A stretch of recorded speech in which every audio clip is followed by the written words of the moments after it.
evening, everyone. Welcome to the Midtown Scholar Bookstore. My name is Alex, and I'm with the bookstore. We're delighted you're here with us this evening, and we hope you enjoyed tonight's program with award-winning artists Jillian and Mariko Tamaki. Before we begin, I have some quick housekeeping to go over, as always. First, we're very excited to announce the full lineup and schedule for the 11th Annual Harrisburg Book Festival this fall. We'll be hosting George Saunders, Chloe Gong, Gia Tolentino, Teju Cole, Viet Thanh Nguyen, Emily Wilson, and many more authors.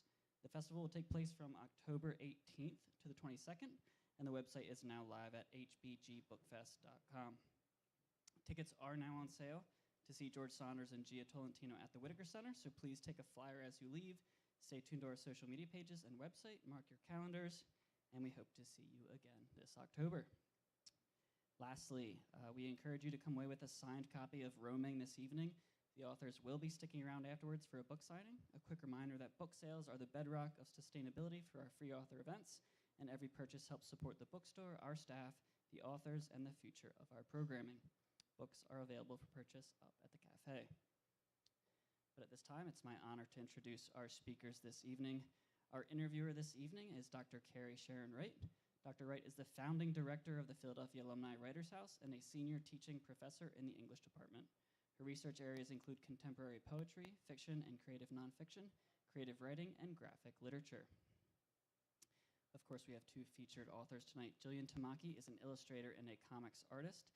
She is a co-creator of Skim and This One Summer, and the author of Super Mutant Magic Academy and Boundless. She has taught comics and illustration in New York City at SVA and the New School. She lives in Toronto.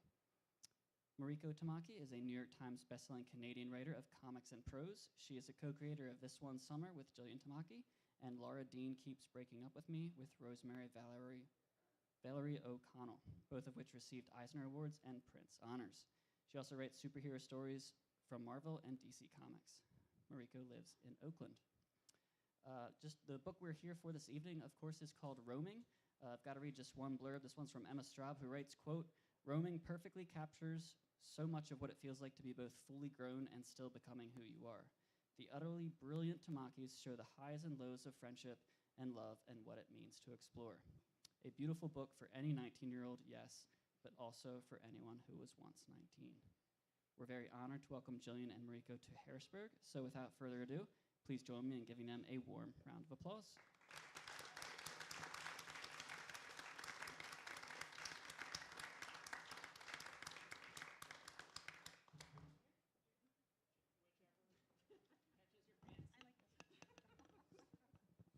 I like a deep chair. This is good. Yeah, I guess we have to restart the pictures. There are pictures that go with this, so you don't have to look at this. There we go. Cool.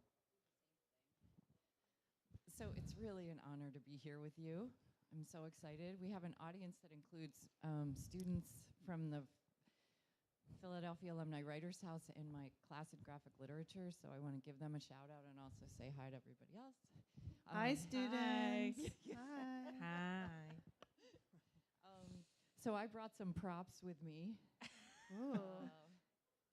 Some of my copies of your books. So I thought the first thing we could do is talk about this latest graphic novel that you've written together, created together. And I wondered if you could talk about how it came to be, how you started to work on this one. Yep. And then also what it's about. Sure. You start. So 2019, a whole other world, it seems now. I had an idea for a story, and it was just about the texture of travel and thinking about the times that the first times I had traveled with friends and not with family. And I think that that's a very specific sort of experience, if you're lucky enough to have it, you know? So I didn't really know if that was gonna be a picture book or a little thing I put on Instagram or a graphic novel or a short story. I just sort of try to follow that idea and wanted, you know, you kind of know the characters a little bit, you know a little bit of what's gonna happen and the dynamics between them. And I didn't, so I started drawing the characters out and sketching a few scenes. Like I knew I needed to have them get lost in the city at some point. I knew I wanted them to, you know, when you travel when you're young, you overdo it a little bit. Like you need to cram everything into like the day, and you eat pizza 6 times. Only pizza. Like over the trip. So some of these things that I really wanted to have included. And then I didn't get too far into that, where I was like, this kind of feels like it's got friendship gone awry. It's got really mushy feelings that you don't really understand. Yeah. It's got, like interpersonal dynamic explosions. I'm like, this is kind of a book that I would do with my cousin. It was sort of followed along our earlier work with Skim, and this one summer it kind of felt like not a continuation of it, but like a sibling to it. So then I asked Mariko if she would work on it with me, and you said yes. I did say yes. It seemed like a good idea. I mean, I think for us, we wanted, because we've done these 2 other books together, we wanted this project to be different, and we had talked about something that we could write together. There's a very sort of old school dynamic in any kind of like illustrated literature, that there's this divide between writer and artist. Like, you know, the writer writes the script and then the artist, you know, illustrates the script. And we've always been co-creators. We've always seen ourselves as collaborators. And this seemed like an opportunity to really work on the script together. So Jillian sent me sort of the basic illustrations that she had, sort of sketches that she had, and then the beginnings of the script. And then, I mean, I also 100% knew the whole New York trip. Like when I was a kid, it was like Florida was a trip you took as a kid with your family, and then New York was the adult trip you took with your friends. So I was 100% on board with all the things that you wanted to do. And then we just sort of started writing. I worked on the script that Jillian gave me. I passed it back to her. She wrote more. She passed it back to me, and we had, really, because I don't even think we had pitched it yet. We had just like this kind of time that we could just work on it until we were done with it. So we passed it. No outlining. No, yeah. Nothing like that. Just sort of letting the story grow as with every iteration. Yeah. Back and forth.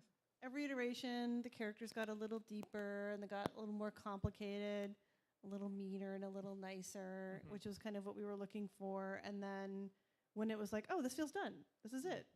And then we sort of like had the book. Yeah. I think we had the script when we pitched it. Yeah. Or we started talking to Drawn and Quarterly. So it's a very like. Did you want to describe the story?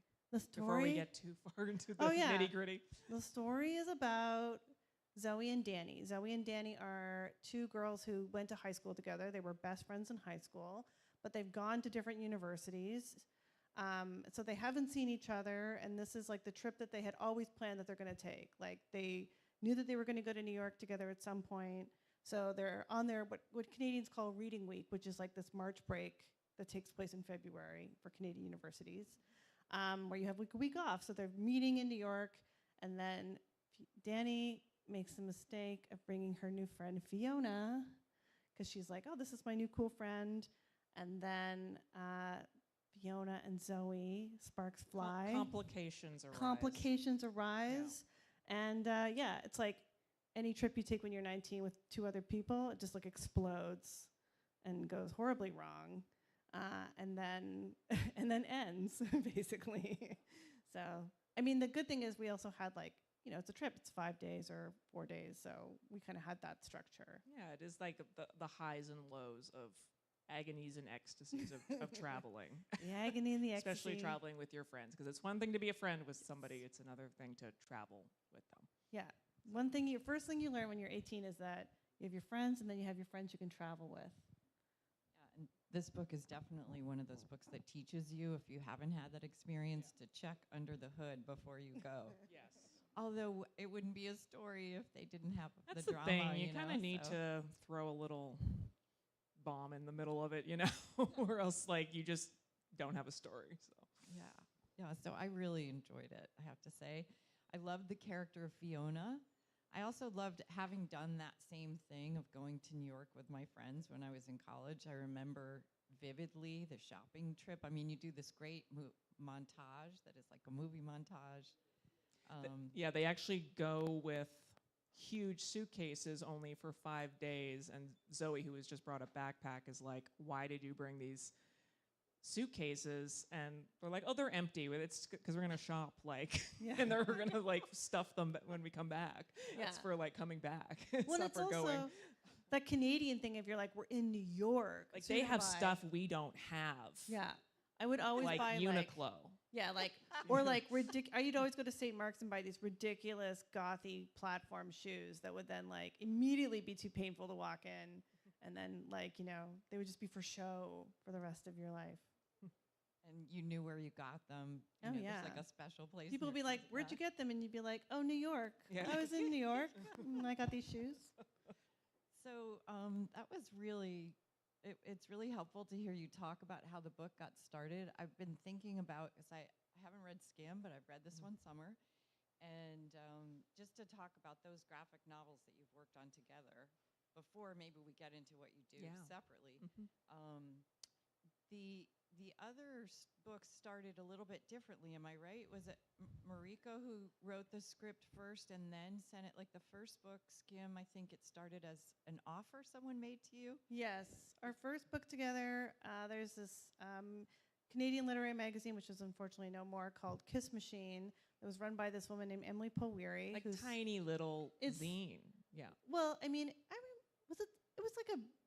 Okay. It was like I mean, it was like a feminist. for Canada. It was like a well-established literary magazine that no American has ever heard of. So it was a literary magazine, and the woman who ran the magazine was like, I want to do comics, and I'm going to get women who've never worked in comics before, so specific, so Canadian. I'm going to get women who've never worked in comics before an opportunity to make a mini comic together. So really, it wasn't like comics were not on my radar. They were, Jillian had started working on comics more, and I basically came up with this idea of this like high school diary and asked Jillian if she would do this very low stakes project of a 20-page comic. It was 24 pages, black and white, a little floppy zine, which I'm so sad they don't really publish those anymore. They're kind of gone back to the purview of being superhero comics, because it was great to not have the pressure of making a whole book. It was just a short story, a 24-page story that we got like $1,000 to do, I think, from the Canada Council, another great, bless the Canada Council that gives money to artists. And yeah, we just made it, and we didn't really know what we were doing. None of us had training in making comics. No. I had gone to a graphic design program. Right. I had worked in theater, so basically the first script that I gave Jillian was like a play. It was like a play with acts and scenes, not really no page breakdowns, just like just some direction, stage direction, basically. yeah, stage direction. Yeah. Skim enters and is sad, says following lines. Yeah. Yeah, like it was very basic, and then I think that allowed us. And then that was basically, that comic got a little bit of recognition, and then it was bought by a publisher, Groundwood Books, who published it as a graphic novel and gave us the opportunity to expand it into a graphic novel. And then when we did this one summer together, it was basically, we wanted to do another book together. It was 10 years after the first one. Not quite that much. Not but quite yeah. that much. But it was similar process of, Mariko going away. And both of those stories are both rooted in Ontario. Skim is about a Wiccan goth kid who goes to a private school, all girls school, and so it's fiction. there's a suicide in their sort of peer circle, and it's about the like mass mourning of this kid. And then this one summer is about summer vacation between two like preteen girls, and then there's like a group of teenagers, and there's a group of adults, the Right. parents. So yeah, but those were kind of rooted in your experience. Yeah. I mean, I think that's, and I think it's always been kind of interesting. Like the first two books were really sort of like, I think there's something that's been really freeing about writing something very personal, but then the book is a collaboration. So it sort of starts off as this thing that's like sometimes unbearably personal, and then through the process of it becoming a graphic novel, it becomes something else. Like there's things that are incredibly familiar in all our books. Like people always kind of want to know like which one is you in the book, and it's like neither of them and all of them are me. Like, it's sort of there's something about the way that we work together and the sort of process of something going from a script to something illustrated, that it becomes like, I think because there's something about seeing it from the outside as opposed to prose, which is so internal, that you sort of have this feeling of it being more, I don't know, it feels less stuck to me. It does seem like, from looking at the books too, the first book, Wiccan, Goth, Japanese, Canadian. Yeah, I like, mean, sorry. obviously there's Write what you know. yeah. I know. But I've also written Archie, so like I know. That's like so. Then this one summer, I think also a question I had for you that's maybe a little bit more nerdy academic is about representation. All of your stories are about characters who they're sort of exposed to adult truth. Right? It's like one of the things that happens. Another thing is you have a lot of queer characters in your stories, at least these graphic books that you do together. And there's usually sex, although sometimes it's not. Now, wait, there's no sex in Skim. Well, there's romance. There's romance. Okay, no sex. There's love. Yeah, there's feelings. There's feelings in all of our books. Lots of feelings. There's sex in roaming. Actually, roaming is distinct in that it's the first time, because we were writing about adults, that people actually have sex in one of our books. That's one of the questions I had for you, because I know, like, this one, Summer, which if you haven't read it, you have to read it. It's incredible. This one, Summer, is a YA novel. Yes. And to me, it felt very adult. I mean, I've read YA novels or adult graphic novels that I thought should have been YA. This had I had the opposite reaction in a good way. It was complex. It's very deep. Yeah, I mean, it is interesting. Some of this stuff, it's not up to you how things get marketed. Like you make the story, and then the marketing comes around and lifts it up and takes it away. So there's a degree of that, but I mean, I think it is interesting with this one, Summer. There's that, like I was saying, that adult level of character and plot that does feel adult to me, because they're dealing with breakdown of marriage, and miscarriage and some stuff depression and postpartum, or it's not just these feelings that are maybe inaccessible to a younger reader. It's certainly not adult content, but the themes, feel like how much would they resonate? And it's interesting to talk to young people about that, because some of it doesn't, and that's okay too. I think that adults are probably the most thorough readers of that story, because they get the three levels of the teenager, the young kids, and the adults. Yes. I mean, I think a lot of our books are about, like, I think this one, Summer, is about kids observing adulthood. Like I've always said, like, kids are anthropologists of adulthood. And trying to understand. They are lost, and they are like oppressed by the world of adults. And so they are trying to figure out, like, it's like always one character more than another, like sort of looking at and trying to figure out how they're going to get to this thing, how they can be seen as more adult. And this one, Summer Rose, is like renting the Texas Chainsaw Massacre, because she's like, this is it. This looks like, this is a quick way to become adulthood. Yeah, I watched Friday the 13th way before I should have, because I was like, yes, this looks like people will take me seriously if I've seen this movie. But I think that that's the thing that, I mean, whether or not it's categorized or should it be categorized as YA, I think it's all of our YA is something about adulthood. I mean, yeah, that is true. I think just thinking about roaming, and I never really verbalized this before, but so much trying, like, is this what adulthood is? Yeah. I think I'm doing it. Like, Yeah. there's so many, and I just remember that, like, so much. You're like, it's like you're playing adult, and I remember that feeling of, like, in your early 20s, you're like, I'm doing the adult thing, because I'm playing adult, so I am adult, and there is some of that in roaming, I think. For Yeah, sure. I think it's like, I mean, like Fiona, there's always a sliding scale. Like, I think because I grew up and I was always the youngest in my friend group, like, Jillian has heard me say this, but I was like the last person to bring a Cabbage Patch to like a sleepover, where people were like, why'd you bring that? And I was like, I don't even know. Why is this here? Let's get rid of it. Because I was like fully sure that we were all going to play with our Cabbage Patch dolls. But I think so, Danny is kind of the little bit youngest, somewhat more mature, but also kind of the youngest of the group. And then you have this character of Fiona who is like, I am the adult. Yeah. Who kind of walks in and is like talking They're like, down. I'm not shocked by that. Yeah, but also I'm very familiar with this and that, and but also talks down to Danny the whole time Yeah. because she's pretty sure Yeah. that the way to distinguish herself as the adult is to treat the person who's the youngest a little bit like shit, right? So she's kind of figured that out.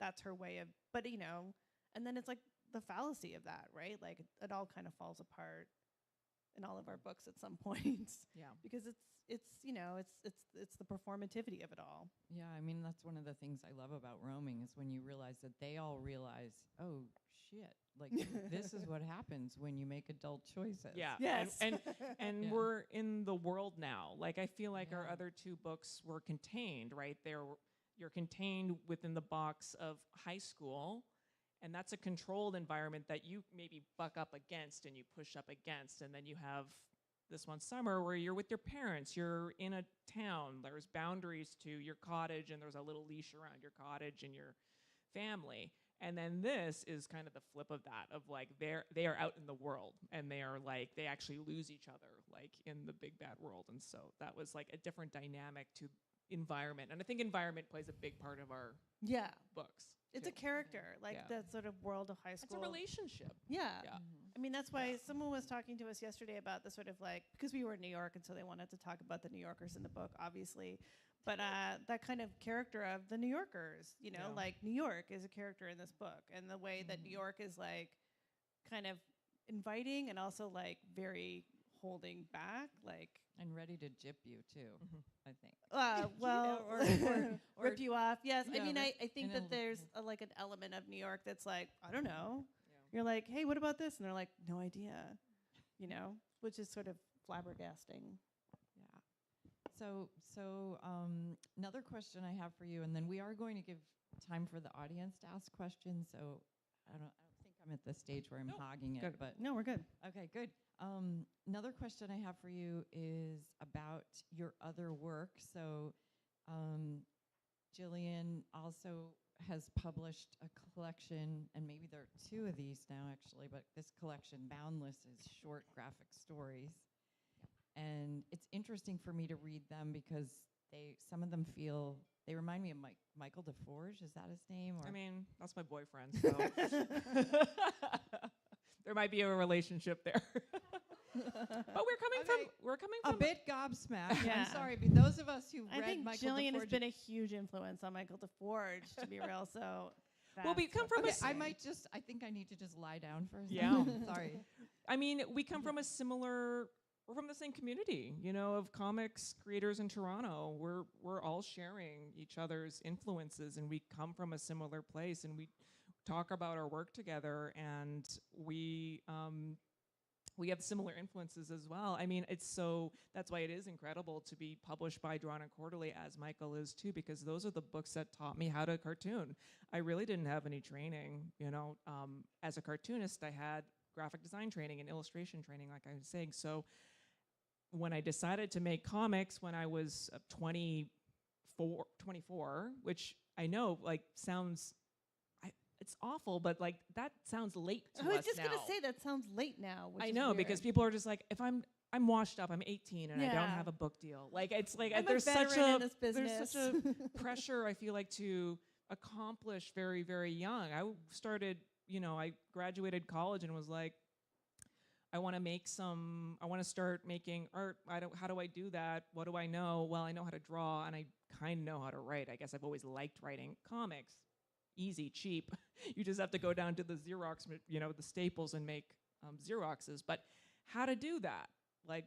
Had no training. Of course, a lot of it is instinctual, but I went to the local library, Right. and took out books and read Will Eisner's sequential art and comics book, and Scott McCloud's book, but it was, how do you learn really, is to read people that are really good at it. So, and a lot of that was Drawn and Quarterly books. Yeah. Chester Brown and Michelle Rabbiati and Dan Clowes and Chris Ware and Adrian Tomine, and so it was through reading those books, and yeah, that's There's a very, very strong like Canadian Yes. tradition, and again, not to bring it up again, but that is a lot to do with the Canada Council. It is to do with the Yeah. Canada Council, and I also want to say I do think that there's like if you really wanted to go into it and like do a PhD or something, which like go for it. I do think that there's a fascinating cross section with Canadians indie comic scene of like indie comics, the influence of indie comics, and the sort of history of indie comics, and also the influence of Canadian literature. Like I think Boundless is a really great example of like the sort of like if you look at the sort of history of Canadian short story writers, which is obviously the best. Sorry, maybe you guys don't want to hear this, but they're the best. So, and I think that you can see influences like of those in Boundless, and like the sort of Margaret Atwood, Margaret Lawrence, Alice Munro, that kind of like no, you do trilogy. have the best. They're the best. They are the best. Yeah. Alice You guys have- Munro's the goat. Yeah. And Can't- she is such a huge influence on us. I mean, especially with Scam. Yeah. And our first books, like people always want to slot in your influences must be comics because it is a comic, but I think like really it is from some of those novels. Yeah. Yeah. Also, like Timothy Finley, there's just an amazing history of, like, I think there's like an allowance in Canadian literature for writing things that are not necessarily as like conclusive or doesn't have that kind of like, it's the, it's like Margaret Atwood's Survival, the sort of like long history of Canadian literature being like, just get through it. You just need to get through it. It's so cold. It's really hard to be here. And that's kind of like the backbone of like, Canadian literature. Thank you. I mean, I'm thinking about one of the things that the students haven't talked about yet in my class, but we will talk about is the whole idea of closure. Between between panels, the gutter, closure. But then that idea of how a story ends. Yeah. Does it end with a bang or a whimper or a thud or a kind of a Or it's just over. It's just over, and you really feel that. That's what you stop seeing. I almost feel like because I've said this little thing in talk before, but we're gonna call the book Slice for a little while because slice of pizza, but then it's also like just a slice of time. There's a before, and then there's the part that you get to see, and then there's an after, and the story doesn't stop here. I think we always want to allude to like a tomorrow as well. Yeah, and and roaming, they're and riding who knows off. what happened. I never ever think like, and this is what happened before, and then this is what's going to happen after. I really don't put together whole stories. I know some people probably do for their process of like, this is their whole history together, and then this is what's going to happen after. I really don't know that. I don't think it's my actually. business. I don't know what they do. Yeah. I mean, I think that's also almost all. I think all of our books are basically, like very time based. It's like this is a semester at school, this is a year at school, this is summer break, or this is like the space of this vacation.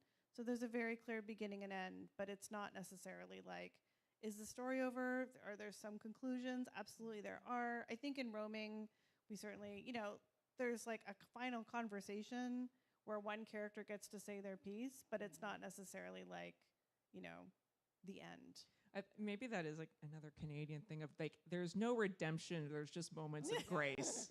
You get little moments, little tiny wins sprinkled through. One character gets a tiny win. Yeah. And then the other characters are just like, okay. And then that's it. So it's a perfect segue to talking about the other kind of writing you do, which is to me very American and filled with redemption. Yes. And I don't know if that's, I just picked up She-Hulk. My She-Hulks. She-Hulk, and there's also, you've written Supergirl, you've written Batman. I've written Batman, I've written X-23, Wonder I mean, Woman. And so many more. So you work for Marvel and DC, and do. you live in Oakland, which makes me wonder if you write for the movies too. I actually live in LA now, and I do write for television now. Okay, you write for television, which is also very conclusive. Yeah. So there was a time in my understanding of comics in the United States when there were the people who did the underground, and then there were the people who did the conventional. And never the twain shall meet. Sure. Except maybe Although Spiegelman wrote porn comics. and- Patricia Highsmith wrote for comics. Oh. Patricia Highsmith, who also went on a date with Stan Lee, which is covered in Oh. Flung Out of Space, which is a graphic novel by Shirley Books, published by Shirley Books, by Grace Ellis and Hannah Templar, talks about, yeah, I mean, she hated it. She didn't want anyone to know she did it, but she, like, secretly, you know. I mean, I think the thing with Marvel and DC is that it's a certain kind of writing work. A lot of working as a writer is not necessarily writing, quote unquote, your stuff. Like it's kind of like the sort of journalism of writing, because you like have an assignment, you're like, here's 6 issues, they're 20 pages each, they have to be done by this week, and you hand in your script and an editor works on them, and then they go out to be illustrated. Like, it's very much like the system that you're kind of like plugging into, and it's an incredibly reliable, and also like, really as a writer, if you find a writing job that is interesting and pays you on a regular basis, it's a huge win. Like, sometimes it's going to be your, like, you know, passion project, but a lot of the times, which was the thing I think I learned in Canada, your passion project is the thing you do on the weekends and at nights while you do your day job. And I've had a million day jobs. Like, I've also been like a secretary and whatever else. But once I came to the States, it was sort of like, after this one summer came out, I just started getting these opportunities. Like, someone was like, I did this one summer, and then someone was like, do you want to do Ninja Turtles? And I was like, yeah, that seems like the perfect segue. It feels like, yeah, let's do that. And then they were like, do you want to do Lara Croft Tomb Raider? And I was like, sure, let's do that. And so it's been like, you know, an interesting challenge to infuse the things that I like into like a very sort of conventional form of writing. I mean, I think that's a good lesson, especially if we have students in the audience, Yeah. of just like an artist's life. I mean, you come to a thing like this and you think that, like, oh, well, that's all that person does. That surely must be their only job. But I mean, I always viewed comics as being a subsidized activity, which I would also have to do editorial illustration. I taught at art school. You know, I did book covers. I did all this other stuff, right? I worked in video games for, you know, doing little texture squares for a long time as I was starting. So it's very rarely is just one thing that you do. It's a lot of things, and then you do them more and more. I mean, to this day, I have like 5 jobs. Like, I'm writing for DC Comics. I'm working on my own things. I, you know, edit this stuff for Shirley Books. I also, like, have in the past. I'm currently on strike. I support my union, the WGA, obviously. Yay. Union power. But yeah, so I think that it is like, it's always been a kind of like, I think that the longevity of your career is always like it's not necessarily because it's giving you back in the way that you like financially and personally need to. A lot of it is like giving to it and giving to it and giving to it because you love it.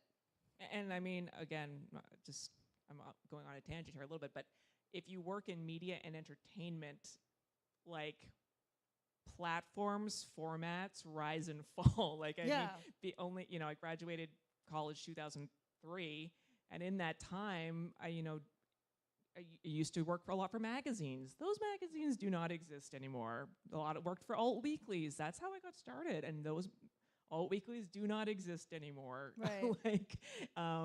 There's like newspapers as well. So it's like it's a constant churn of platforms and venues to work in as an artist, and they can go away. I mean, it's been very turbulent working in media and publishing. Yes. And yeah. I think it's turbulent, and I also think, like, again, you know, growing up in Toronto, I did grow up in the city where it was like, do you want to make a play? And I was like, yeah, I want to make a play. And so I would make a bad play, right? And then I would say, like, a slightly better play the next time I got the opportunity. But a lot of working in the arts was like, just the simple joy of getting an opportunity and then being like, I'm just going to try.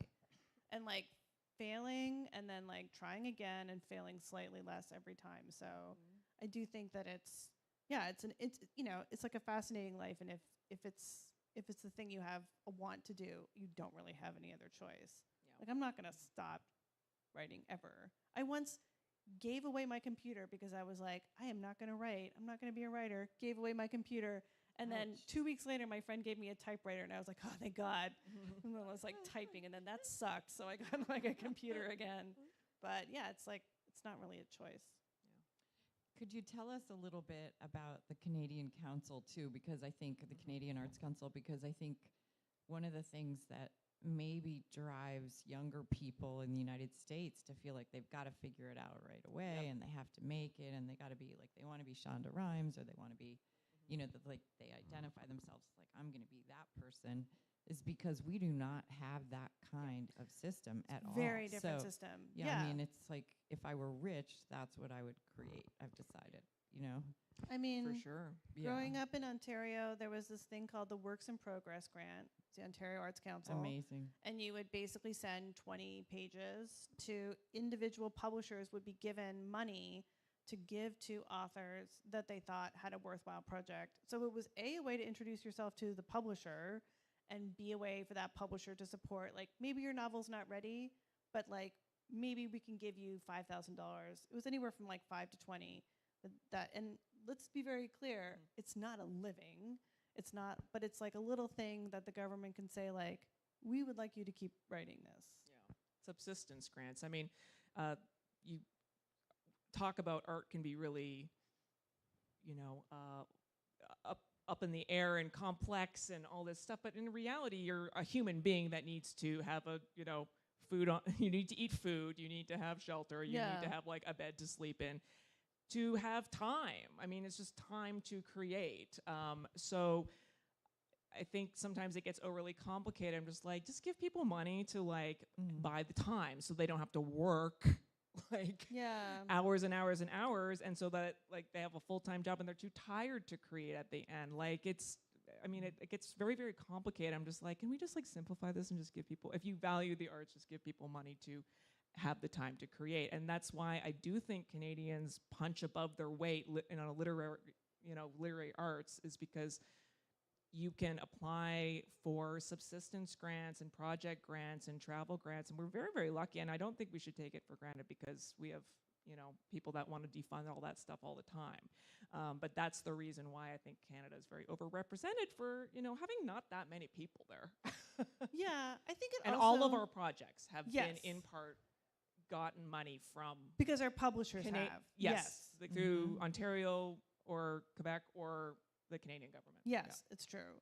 Yeah. I also think that there's something to, you know, I think that there's this kind of notion of like, I'm going to make it, I'm going to publish this book that is going to be a bestseller. I'm going to find, like, you know, I'm going to make, like, Raina Teglemeyer's Smile or something like that. And I do think that there's something to, like, I'm just going to make this weird thing. Yeah. This thing is so weird. Yeah. I don't even know what this is. Well, it's not. It's taking it out of the competition of the market. Yeah, and You just know be what I mean? like, I'm just going to write this thing. Yeah. Because the other thing I always want to say is that I do think that there's this notion, and when you look at the publishing world, to say like, well, this is the book that people get. This is the book that can be published.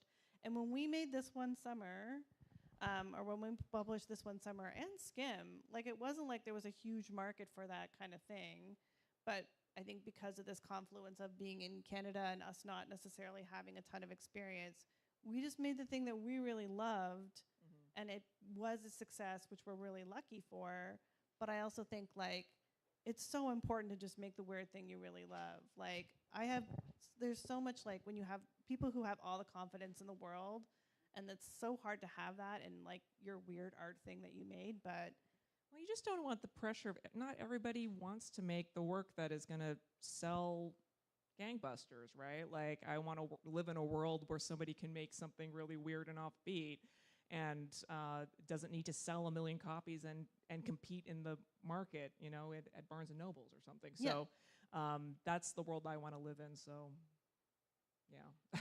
I have many more questions, but I think Alex is ready to serve as our moderator so that the audience gets a turn. So, gets a time. If you have a question, feel free to raise your hand and I'll come around with a mic. Yes. of course. So I noticed that, like, in this specific book, especially the backgrounds are very sparse, but then you get to, like, spreads like the shot of Times Square that are very detailed and, like, cluttered. So I guess I was wondering if you could just talk a little bit about, like, the decision making for especially like the use of background details? Yeah, that's a great question. Obviously, New York is a very busy, visually cluttered place, and I wanted to honor that. But you can get really fatigued reading a very busy panel. And that's why I actually kind of don't love painted comics or comics that are very detailed, because you can kind of, well, I will just say, for me, I choose to occasionally I call it sort of falling away, the background falls away, so that you are really focused on the interaction of the people that are talking typically. So that's kind of a trick that you can do, right? You can manipulate how the panel is read through leaving things out, emphasizing things. A question I always ask myself is like, does this still work? What can I take away and take away and take away and still have this work, you know? Sometimes the complexity of the scene of where they are, you know, for example, this scene was great where you could see they're in the museum and it's all the artwork and they're overwhelmed by the artwork and how much it's so incredible to be around it. But then when they're focusing on this one piece of artwork, it kind of falls away and it's actually monumental to them. So I actually gave myself permission to be more experimental with this book versus this one, Summer, which I was aiming to take a very classical, straightforward approach, almost more cinematic approach. And this has much more sort of surreal elements to it. And part of it was to emphasize these kids' emotional experience. I always am sort of like, the decision making is, what is the emotion I'm trying to convey here, or the message that I'm trying to convey here? And sometimes the environment doesn't have much to do with that. Maybe it's more important to read the expression on somebody's face. That's where all the communication is happening. And like, I really want you to focus on the space between what they're saying and what their face is saying, because sometimes that doesn't always match, right? And I think a lot of our book is about communication and miscommunication and bad communication and non-communication. So bodies and faces and hands play a huge role in our storytelling. And sometimes that's what I want you to focus on. So I will drop the background away so you can focus on that. But that's a great question. That is a good question. Good comics question. That's good. Any other questions? There's a hand over here. Yes. Yeah. Oh, you pass the speaker, that'll go. Oh, yeah, true. Thank you.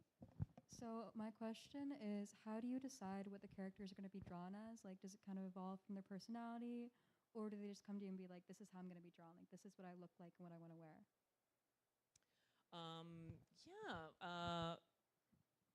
Your question is how basically how I concept them, and yeah. So I actually don't love concepting that much. I know some people just love to draw characters over and over again and really get like their face right and all that stuff. And I think that's important. I think it's more important to be able to tell them apart because they're in little scenes like this, right, where they're like really small and they get lost in crowds, and you want to be able to distinguish them from a distance. So I kind of I think that's more important than them being totally, totally perfect. Does one have curly hair and one's tall and one's short, or one always wears a big coat or something like that? That's sort of more important to me. But I did indulge a little bit with this book that I hadn't in the others with fashion, because this one girl, Fiona, is a bit of a fashion hound, and she brings like all these clothes for like 5 days in the city, and and I set myself up for such a challenge because I don't actually do the pages in sequence when I'm doing the final art, because you're really rusty at the beginning. You don't really know how to draw that world and those characters that well. So it would be pretty rough at the beginning, and by the time you got to the end, it would be pretty polished. So what I do is I jump around, and I'll do page 36, and then I'll do page 21, and then I'll do page 300, then I'll do, like, I jump around like that. But because they changed outfits all the time, and she wears different rings on her hands and different earrings, like, I needed to draw out a chart of like, here's what she's wearing on day 3, and like her rip is on this knee, because it was like and it was such a monumental thing to keep track of. So, Next time, they Yeah. just wear tracksuits. but it was important to that character. Yeah. Yeah. But it was really important to that, or in Skim when they wearing like uniforms. Yes. But it was important to that character because that character was a fashion hound, right? So Yeah. she needed to have that, and it was, even though it was kind of a pain in the butt, it ended up being a pain in the butt. It was really important to me that you put that effort in because that was really important to that character. And the other Zoe is the one with the shaved head, and that's a new look for her, right? And she's actually a little bit self-conscious about this new look, and so she's very minimal and like this new hair, and so the way she carries herself is a little bit different too. So yeah, Other questions? I love this process questions. Process questions. The nitty gritty. Yeah. Let's get into it. Yeah, so I'm curious about, you talked about writing books that sort of toe the line of young adulthood and adulthood. Yes. And what is that like with the increase in book bans, especially having won ALA awards? And have there been instances where your books have been banned? If not, Yes. is that something you've anticipated? We have been banned. The bannings. The banning, well, I mean, obviously the most targeting of book bannings focus on books that are for younger readers. And I think the fact that the year that we were the most banned booked was the year that we won the Caldecott, and I think that a lot of that had to do with the recognition that came with that particular honor. So With the assumption that that award was for all ages, little kids. Right. And that's not the reality. yes, what happens is when a book wins the Caldecott Award, all the librarians order it for their children's book section because the majority of Caldecott winners are for children's books. So part of what was happening was that a lot of people were ordering this book with, a woman who has a miscarriage in their children's book section, and all these little kids were like, oh, that's fascinating, and it's really good to know that stuff. But I think that it basically just is that category is just like the hunting ground for people who ban books. We don't ever aim for that. I know some people actually aim to be a little controversial. That is so not the case. To me, it's always like, it's about like squishy feelings and being a teen and how earnest you are as a teen, and you're also kind of like don't know anything, and that's kind of funny and charming and all this stuff. And to me, they're such small stories. Yeah. In a way. And then I remember, I'm like, oh, right, but then it was like the most banned book of 2017. Because it actually goes to show, like, the personal is political, Yeah. and you actually don't need to write something so out of the box to ruffle somebody's feathers. Well, and it doesn't take much these days. They're not now, even right? reading the books. Let's just be clear first. Yeah. Nobody's reading these books. We're banning these books. Yeah. They're just like banning them. The other thing is like this one summer was flagged for like LGBTQ issues, which is like, there's no like in terms of there's like one mention of a lesbian aunt in this one summer, and that is the extent of it. Yeah. But like it's also it's such a misunderstanding of context because like is Wendy queer? This like young girl queer? Yes. We had one boy ask us that once at a librarian panel. We were like, yes, she is, but she's a little kid, so she's not talking about it. She's just like. But that's what's dancing chilling around. about it. Is Yeah. They don't want that person to exist. So. Right. So then that's also what's happening. I mean, I think our things, it does toe the line of you don't go from being kid to teenager or teenager to adult or kid to adult overnight cleanly. It's a very messy process with ups and downs and confusion and that's the space that we tend to occupy, and we're just trying to depict that very honestly. Right. Because it's not clean. It's really messy. So, Yeah. Yeah. Next question? I have another Oh, yeah. question for you, actually. So even just to comment first, LGBTQIA issues, as though Oh, I know. It's big. desire is Question, yeah. it's an issue. It's like something we have to address. That's how we all talk about it. That's how people who want to ban books talk about it. I noticed that in this book, I've having read it, it self-identifies as a graphic novel for adults. Yeah. And there is a sex scene in it where there's cunnilingus. And just like saying that word. spoiler alert. Or maybe that's a big selling point. I don't know. Yeah. Yeah, we were writing about adults. We were like, we are going to write a book about adults. We So- knew that we were like not writing about teenagers for this particular, or like we were considering this a book about adults and for adults. And Yeah. Drawn and Quarterly is a publisher that is, like all of the choices we were making were about like having the freedom to like, have this thing that would happen with the kids these age, like and a new happen. challenge too. Yeah, for sure. Yeah, for sure. Well, I mean, the reason I ask is actually it's sort of a backwards way of trying to get to a compliment. That even though it cunnilingus scene didn't was amazing. Thank you. Which is that I think that in all of your work, you're kind of blurring all of these boundaries that, in my opinion, and I think in the opinion of many readers, are ridiculous. Childhood and adulthood are hard to distinguish at times. There's this, in this way, it's like the psyches of these kids are really deep and profound. I mean, I wonder when Catcher in the Rye came out, did someone stand there and say, we got to stamp this? It's like, No, different No. time. Yeah, different absolutely. time. It's like a time when we're constantly, everything is being weighed and measured in this way to see if Yeah. it should be tossed. And it's marketing too, right? Like you make your thing and it's in isolation and you make the choices that feel right to you and the characters and that are interesting to you and feel like the threads you want to follow. But in the end, it becomes a product, right? That is then has to be sold and packaged and, Legible. and legible to a market, right? And we've talked a lot about like art existing in the market, Right. which I think is actually great Having because like market I don't like thoughts. it when we pretend that they're just little like rarefied jewels that don't exist. They just sit there and are, no, they exist in an industry, right? And these things exist in a bigger context, and like. That's where some of those labels and that attendant discourse and those ideas come. It then has a relationship to those things. But to me, I try to not think, it's very hard to just totally block out the market when you're making something, but you have to try because that's just the way I work. I don't want to be, you just get psyched out if you think about it in terms of like, oh my God, I'm going to make this thing that's like, I'm going to have to talk about and has to exist in a bookstore and on the internet and the world. I will be very overwhelmed. I also want to say, like, in terms of like the LGBTQIA of it all, like, I do think for us, for this, I think how this book panned out is like, in terms of like, even about writing about LGBTQIA issues, I feel like there's like a bit of a pressure now to sort of like be explicit and explain and like have this kind of enunciated identity in these books. And the thing that I kind of love about this book is that none of these characters have any real clue.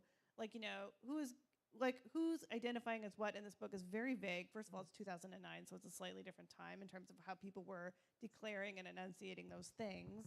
But it's kind of nice to have a story that's just like, like we've certainly been like asked and we've talked about like, what this queerness means to any of these characters. And it's like, it's really confusing, obviously. Yeah. It's exciting Mm-hmm. on like for one Yeah. night, and then it's really confusing Yeah. most of the time. And I think that is also a kind of reality of queerness that is like, worth enunciating too. It's like everyone's like, even this kind of like identifying character certain ways, like what does this represent and how is like representation mattering in this book? And it's like, to these characters, it doesn't really matter. Mhm. Like none of these characters is worrying about their identities so much as they're worrying about like, maybe I will get laid.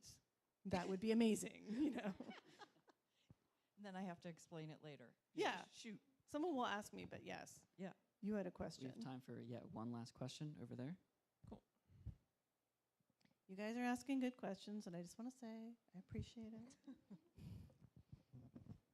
Hi. Speaking about the freedom and LGBTQIA of it all, when you write for other projects of work like DC and Marvel, do you ever find yourself, because I know that some queer writers say like, oh, every character that I write is queer because I'm a queer writer. Like, I've written Batman, so that's not true. Or is it? No, just kidding. No. like even if it's not explicit, just the different points of view. And I wonder, how often do you come across that in like, ooh, I need to stay a little bit truer to this character than insert myself in this writing? I have been told oftentimes that I'm like making them too sassy. I've definitely made Batman too sassy and had editors tell me off. my editor was like, "That's a you joke. That's not a Bruce Wayne joke." I mean, I think that What's Batman's motivation with this? he just wants people to think he's funny. He's a little bit scared. I do think that, I mean, I think that there's a lot of attention on what LGBTQIA and BIPOC writers bring to that world and what we're bringing of ourselves into that world, less attention on what other writers might have brought into that world. I think there's a kind of like intruder syndrome of like, what am I doing in this world of like writing these things? And the truth of the matter is, it's like, I'm a fan of that genre. Like, I'm not like, you know, I do think that there's this kind of notion of like, are you gonna make Batman gay, or are you gonna make, you know, Spider-Man gay, or whoever it is? And it's like, no, because he's not. It's not like I'm new here, you know, like I know the rules. And you have the skills and ability and empathy for a human being that doesn't necessarily need to be exactly you. Yeah, exactly. I can make it up. Yeah. And I think too, it's like, yeah, I mean, I also, like, at the same time, I'm unleashed on the gay characters. Like, writing Crush and Lobo was, like, the funnest thing I ever did, because, like, making a superhero gay is fun. And it should happen more often, because it's just more fun. They're just funnier, and so it's more fun to write, for sure. We've got to wrap up, but can we give one more round of applause? Thank you so much, everybody. Thank you. Great questions.